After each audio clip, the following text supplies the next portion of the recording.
சுவையான புதினா சப்பாத்தி செய்யறதுக்கு தேவையான பொருட்கள் இன்னைக்கு நான் வந்து 200 கிராம் அளவுக்கு கோதுமை மாவு எடுத்திருக்கேன். ஒரு கைப்பிடி அளவு புதினா எடுத்திருக்கேன். 3 பல் பூண்டு, 2 பச்சை மிளகாய். உங்களுக்கு காரம் அதிகமாக வேணும்னா நீங்கள் பச்சை மிளகாய் வந்து கொஞ்சம் அதிகமாக சேர்த்துக்கலாம்.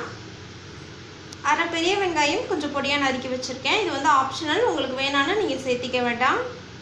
தேவையான அளவு உப்பு, ஆயில் தேவையான அளவு. அவ்வளோதாங்க சுவையான புதினா சப்பாத்தி செய்யறதுக்கு தேவையான பொருட்கள். இப்போ வந்து மிக்ஸி ஜாரில் ஃபஸ்ட்டு வெங்காயம் சேர்த்துக்கிறேன். அது கூட வெள்ளைப்பூண்டு பல், பச்சை மிளகாய் சேர்த்துக்கலாம். அது கூட புதினாவில் சேர்த்துக்கலாம். இப்போ வந்து கொஞ்சமாக தண்ணி சேர்த்துக்கலாம்.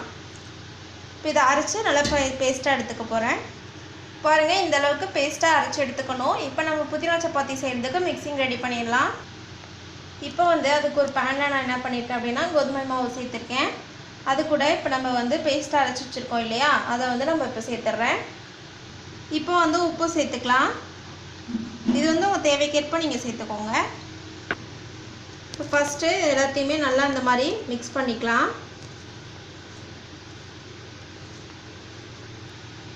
இப்போ வந்து இதில் கொஞ்சமாக ஆயில் சேர்த்துக்கலாம். நம்ம ஆயில் சேர்த்துறதுனால சாஃப்ட்னஸ் கிடைக்கும் சப்பாத்தி வந்து. இப்போ இதை வந்து நல்லா மிக்ஸ் பண்ணிக்கலாம். இந்த மாதிரி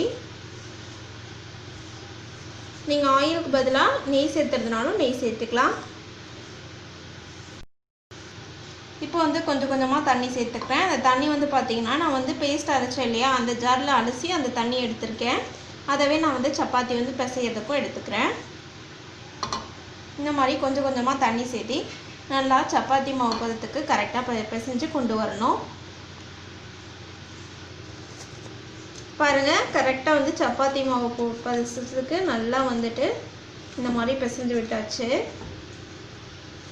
மாவு ரொம்ப கெட்டியாக இல்லாமல் கொஞ்சம் சாஃப்டாக இருந்தால் தான் நல்லாயிருக்கும் சப்பாத்தி போடுறதுக்கு. மாவு வந்து பார்த்திங்கன்னா ஒரு 10 நிமிஷம் ஊறட்டும். அப்போனா சப்பாத்தி இன்னும் கொஞ்சம் டேஸ்ட்டாக இருக்கும். இல்லைனா நீங்கள் உடனே போடுறதுனாலும் போட்டுக்கலாம், ஒன்றும் ப்ராப்ளம் இல்லை. பாருங்கள், இப்போ வந்து 10 நிமிஷம் ஆயிடுச்சு. மாவை வந்து நல்லா இந்த மாதிரி உருட்டிக்கிறேன். பாருங்கள், இந்த மாதிரி ஷேப்பில் கொண்டு வந்துட்டு நான் வந்துட்டு ஒவ்வொரு சப்பாத்திக்கும் மாவு வந்து இந்த மாதிரி கட் பண்ணிக்கிறேன்.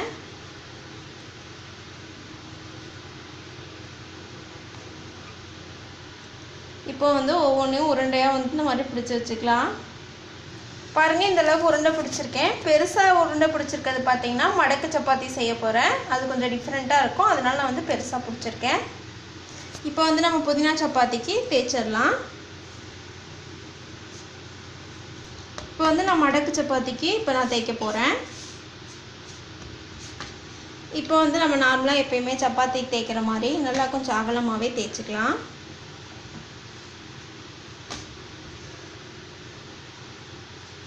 பாருங்கள், இந்த அளவுக்கு நல்லா கொஞ்சம் அகலமாகவே சப்பாத்திக்கு தேய்ச்சிருக்கேன். இப்போ இது மேலே வந்து கொஞ்சமாக ஆயில் சேர்த்துக்கலாம். நீங்கள் இந்த ஆயிலுக்கு பதிலாக நெய் கூட சேர்த்து இந்த மாதிரி தடவி விட்டுக்கலாம்.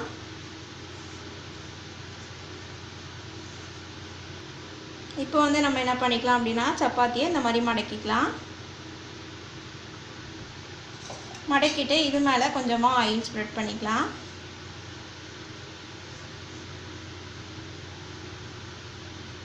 இப்போ மறுபடியும் இந்த மாதிரி கோனு ஷேப்பில் இப்படி மடக்கிக்கலாம். இப்போ வந்து இது மேலே கொஞ்சமாக மாவு தடவிட்டு நம்ம வந்து சப்பாத்திக்கு தேய்க்கிற மாதிரி தேய்ச்சிக்கணும். இந்த மாதிரி தேய்ச்சிக்கலாம். நம்ம நார்மலாக சப்பாத்தி போடுறதுக்கு இப்போ கொஞ்சம் இந்த மாதிரி கொஞ்சம் டிஃப்ரெண்ட்டாக செஞ்சோன்னா டேஸ்ட் உண்மையாலுமே சூப்பராக இருக்கும் சாப்பிட்றதுக்கு. நம்ம சப்பாத்தி தேய்க்கிற மாதிரி ஃபுல்லாக தேய்ச்சி எடுத்துக்கலாம். பாருங்கள், சப்பாத்தி வந்து நம்ம மடக்கு சப்பாத்திக்கு வந்து ரொம்ப பெருசாகவும் தேய்க்கக்கூடாது. ரொம்ப பெருசாக தேய்ச்சோம் அப்படின்னா நம்ம உள்ள மடித்த லேயர் வந்து தெரியாது. இப்போ இதே மாதிரி நம்ம மற்ற எல்லா மாவையுமே தேய்ச்சி எடுத்துக்க போகிறேன். பாருங்கள், மடக்கு சப்பாத்திக்கு இந்த மாதிரி நான் தேய்ச்சி வச்சுருக்கேன்.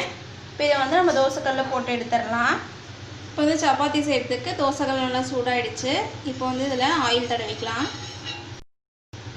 இப்போ வந்து இதில் சப்பாத்தியை போட்டுடலாம். இது வந்து மடக்கு சப்பாத்தி பார்த்திங்கன்னா லேயர் லேயராக இருக்கனால கொஞ்சம் நல்லா வேக விட்டே எடுத்துக்கலாம்.